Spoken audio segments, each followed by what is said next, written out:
everyone, welcome back to my channel. My name is Montoya. Alright, so today I have a pattern review for you all. I will be reviewing McCalls M7606. Alright, so this pattern has 4 different views. It has 2 bodysuits and 2 skirt options. I went ahead and I sewed view D, which is the skirt, which is the wrap skirt without the ruffle.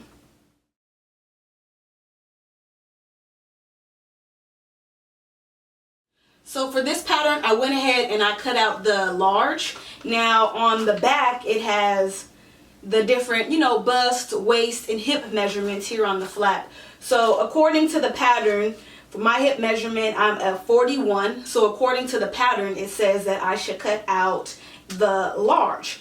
And that's what I went ahead and cut out. I cut out the large. And I cut out this size. And before I cut out any pattern, the first thing that I go to is the finished garment measurements. Yes, I look at, what size it tells me to cut out, but always when I'm working with patterns, I always refer to the finished garment measurements. So down at the bottom, I went and I found the finished garment measurement. And for the hip line, it says that a size large will yield a 47 around the hip. So I'm a 41 to a 47, that's about 6 inches of ease. Now I could have went with a medium, which had a finished measurement of 43. So I'm like, do I want 2 inches of ease or 6 inches? But you already know what I did. I added my trusty dusty pockets here on the side. So because I added the pockets, I decided that I would need more ease, so therefore I went ahead and went with the large. Now if you would like for your skirt to be a little bit, depending on the fabric that you're using, a little bit more fitted around the hip area, then you can check the finished garment measurements and see how much ease you would like for yourself. So for the pattern fitting true to size, the waist area I didn't have problems because it's a wrap skirt. It's pretty adjustable because I think the large, what was it for the finished waist? Well, for the waist measurement, it says a large is if your waist is in between a 30 and 32, and I'm a 28, but I didn't see that as a that didn't make a big deal for me. It wasn't off, my skirt wasn't sagging, so I didn't have to grade the waist to meet my hips. I just left it all the same. And when I put on the skirt, I didn't have any problems with it sagging or not fitting properly. Because it is a wrap skirt, it's pretty adjustable to a different waist size. So I wouldn't worry about that part if you are in between sizes with your waist and your hip. Yes, I do think it looks very much like the drawing, from the ties being the appropriate length, just like it looks here in the picture, down to the opening in the front. Alright, for the instructions, I found 75% of it to be straightforward, easy to follow, and then 25% I did find a little bit unclear. So attaching the front and back together, doing the hem, those were all things that were straightforward, easy to follow. Didn't really need to use the pattern didn't really need to use the instructions if you have been sewing skirts for a while. The 25% that I did find unclear was doing the waistband here.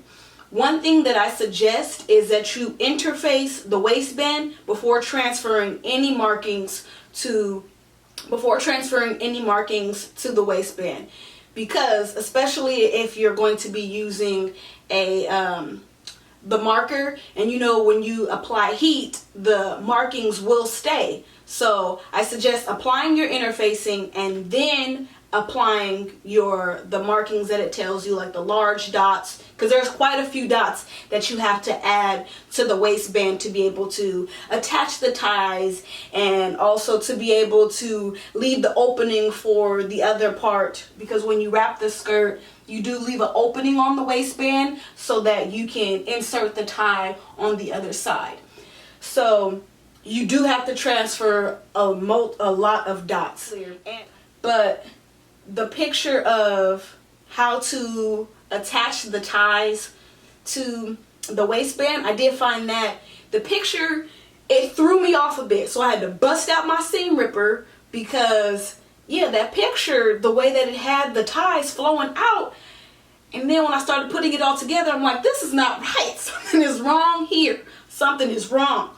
So the waistband, this part was difficult, but well, yeah.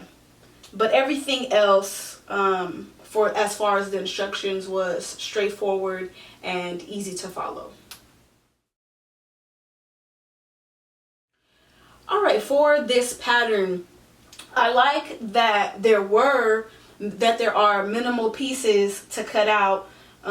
There was, you know, the front piece, back piece, waistband, and I was done. So I did like that there was minimal pieces to cut out for this skirt.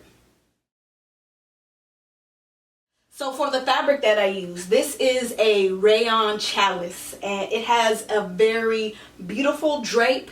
It's 60. This is typically 60-inch wide fabric, so it made it perfect. I bought about 3 yards. Actually, I bought 3.5 yards to make my top and my skirt, and I had about a half a yard left over, so I overestimated how much that I would need. But yeah, I created this whole look using 3 yards of fabric.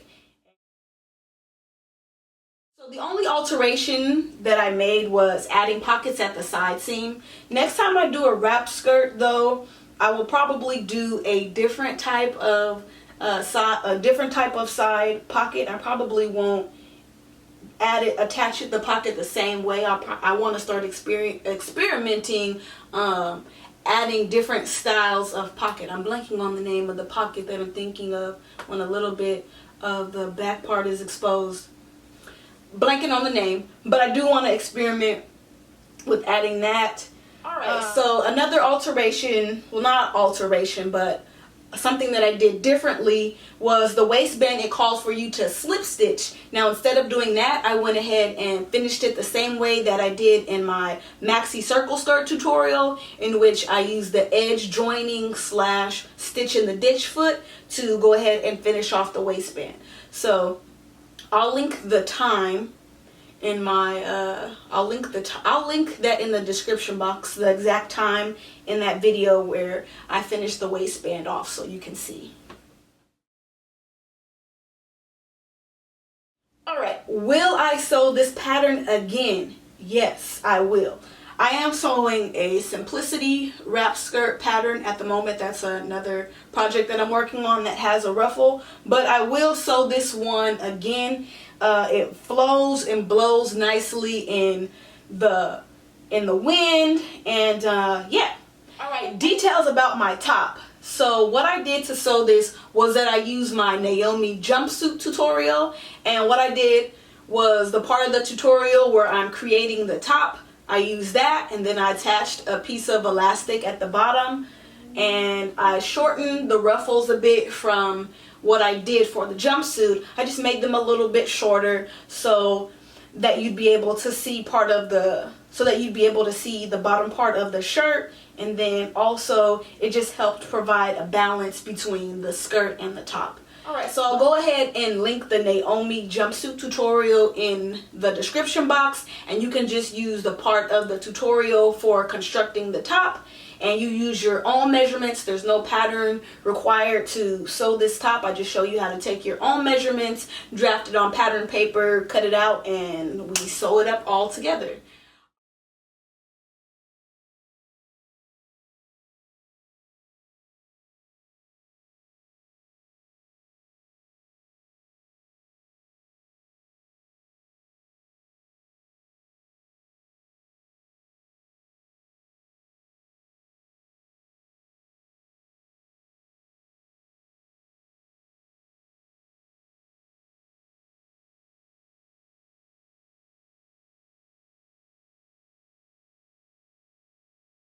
Alright everyone, this concludes my pattern review for McCalls M7606. If you have any questions or comments, feel free to leave them down below. Don't forget to give this video a thumbs up. If you haven't subscribed already, go ahead and subscribe here on my channel and also on my blog. Stay tuned for some clips from some beautiful women who have used my tutorials to create some awesome looks. If you would like to be featured, feel free to send me your pictures and give me permission to go ahead and post those. All right, until next time.